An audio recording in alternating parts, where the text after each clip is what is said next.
Let's take a quick dive into the stone mysteries across Asia. Deep in the Siberian wilderness lies Mount Sharia. Mount Sharia is the home to stone blocks so massive that even cranes today would struggle to move them. Some weigh over 3,000 tons, yet they're stacked like Lego bricks. They also have fine, flat, right-angled surfaces consisting of granite. To explain the origin of these blocks, historians dismiss it as natural geology. But there is something you should know. The site sits within the ancient Denisovan range. What could this mean? Across Mongolia and Central Asia, we see the same thing. Perfectly cut slabs and enigmatic megaliths in regions tied to Denisovan presence. These aren't scattered stones, but engineered placements. And they appear in places where our ancestors lacked the capacity or equipment to erect such structures. If Denisovans had the brains and brawn we've already seen, could they have been the hands behind these impossible structures? Here's where it gets even stranger.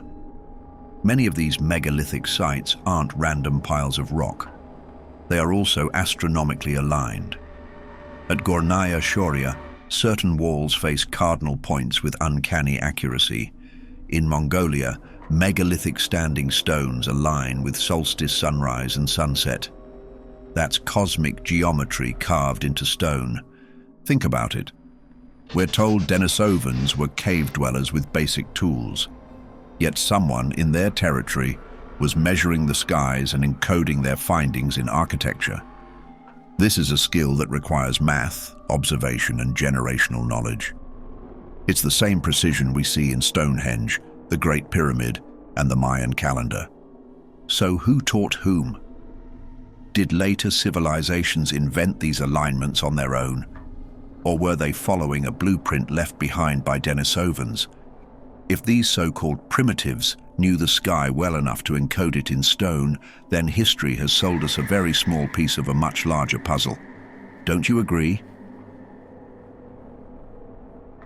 Now let's connect the dots.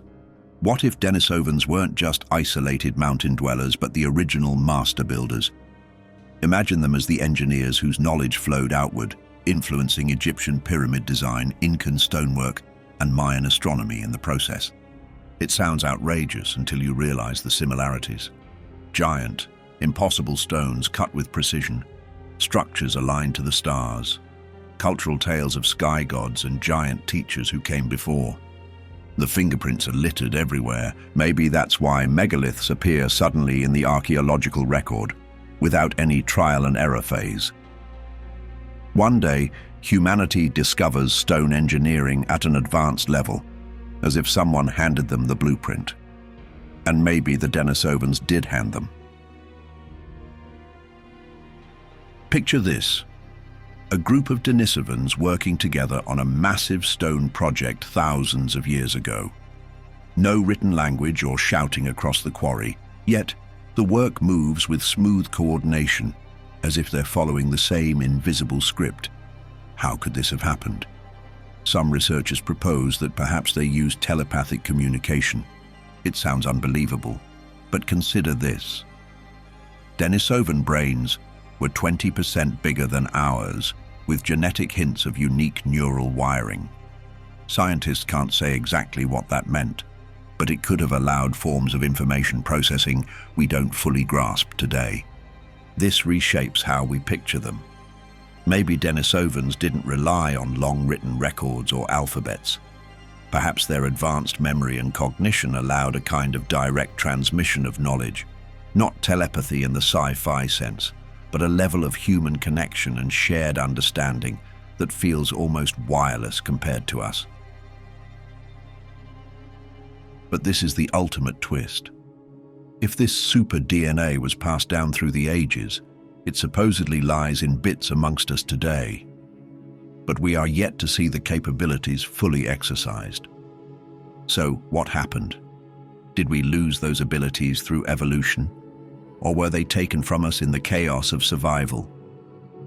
If Denisovans truly lived with psychic communication, healing energies, and supercomputer minds, then maybe humanity didn't evolve upward from them. Maybe we regressed, Then there's the Tibetan highlands. At altitudes where most humans would collapse from oxygen deprivation, Tibetan villagers farm, cook, and raise families without breaking a sweat. Their secret? The EPAS1 gene variant, a direct gift from Denisovans. This mutation fine-tunes red blood cells to process oxygen in thin air. This leaves Tibetans rocking the title of the undisputed champions of high-altitude living. Without Denisovan DNA, scaling Everest would have been impossible. But think about what this means. While our ancestors were gasping for air in the valleys, Denisovans were building life above the clouds. They were thriving where modern humans couldn't. And somehow, that genetic superpower was passed on to the Tibetans like a living signature from Denisovans. It's one thing to say Denisovans lived in the mountains. It's another to prove they engineered survival at altitudes that break us. Now this is where things get really provocative. Some researchers claim that Denisovan DNA doesn't just affect survival, it also influences cognition. Studies hint that populations with higher Denisovan DNA sometimes show stronger memory retention, problem-solving, and spatial awareness. Can't be a mere coincidence, can it? Of course, mainstream science treads carefully here. Nobody wants to suggest that intelligence varies by ancestry. But when you step back, you can see the full picture. If Denisovans truly had better neural pathways, surely the fragments of their genius could show in modern populations. Here's the part that makes archaeologists scratch their heads. Denisovans thrived across Asia for hundreds of thousands of years. Then suddenly, poof, around 40,000 years ago, their traces vanished almost overnight. And guess what else was happening at that exact time? Homo sapiens was spreading into Asia. Indeed, history has a way of telling the same story. Whenever two human species cross paths, only one walks away. Fossil evidence shows Denisovans were flourishing right up until our ancestors arrived. Then, silence. No tools, no fossils, no cultural traces, as if someone hit the delete button on an entire species. Did they fade away naturally?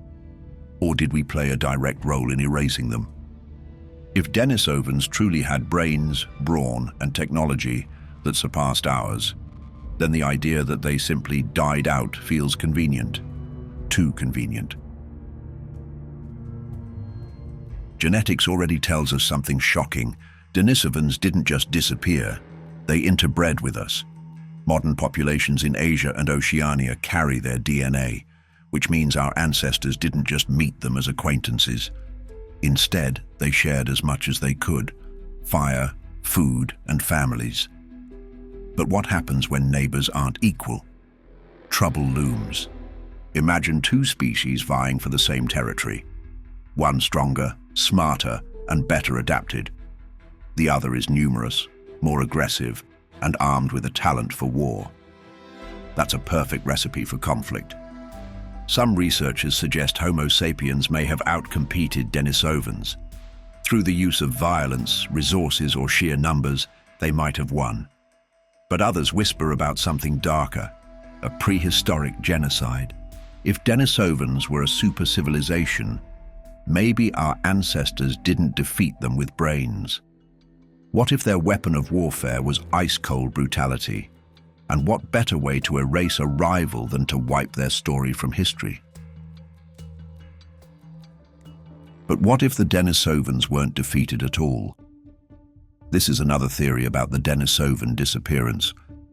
We've heard the stories told of wise beings who retreated into mountains, caves, and even underground realms when lesser humans spread across the land. Even Tibetan myths speak of hidden kingdoms like Shambhala.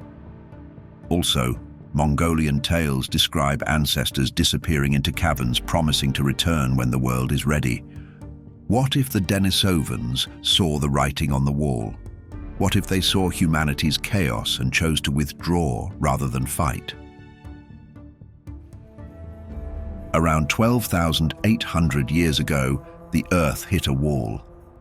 Temperatures took a deep dive, ice sheets collapsed, and sudden floods swept across continents. This is what scientists call the Younger Dryas event.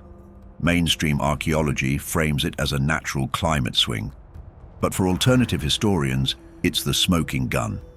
This is the catastrophe that could have erased whole civilizations, including Denisovans. Imagine mountain fortresses buried under landslides, river valleys drowned overnight, and populations scattered to the winds. From the Sumerian flood to Noah's Ark to Native American world resets theories, they all share the same story. The Earth was wiped clean. If Denisovans had truly built advanced societies, this cataclysm could explain why almost nothing remains. Their megastructures broken into rubble, their knowledge drowned in a single night, and their people forced into hiding. Maybe they weren't erased by us, but by the planet itself. If a whole super-civilization could be erased from history, what else have we lost? And more importantly, what else is still hidden beneath our feet waiting to be found?